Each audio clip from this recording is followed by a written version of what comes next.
La présidente argentine Cristina Fernández de Kirchner doit arriver aujourd'hui à Beijing. Elle rencontrera le président chinois Xi Jinping, les deux pays cherchant des moyens de promouvoir les échanges gouvernementaux mais aussi commerciaux à une époque où ces derniers ont déjà atteint un record sans précédent. Reportage à Buenos Aires. Jamais Beijing et Buenos Aires n'ont été si proches. Mercredi, Cristina Fernández de Kirchner et Xi Jinping se rencontreront pour la deuxième fois en 7 mois en vue de consolider les liens politiques et économiques entre la Chine et l'Argentine.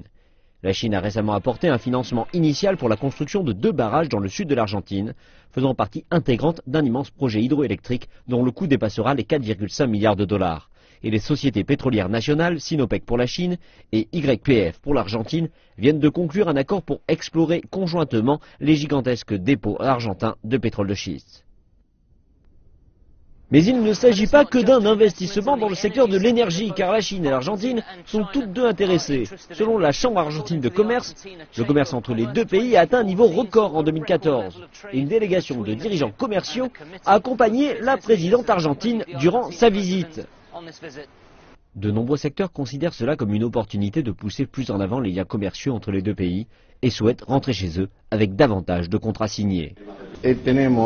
Nous n'avons qu'un seul accord d'exportation signé avec la Chine concernant de la viande désossée et congelée.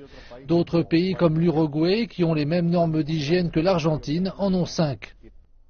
Les analystes déclarent que cette relation bénéficie aux deux pays, mais qu'un certain déséquilibre sur le plan commercial reste une source d'inquiétude pour l'Argentine. Il y a beaucoup de critiques, en particulier dans des secteurs tels que la production, surtout industrielle, où l'on ressent que le commerce croissant avec la Chine va créer un important déficit budgétaire.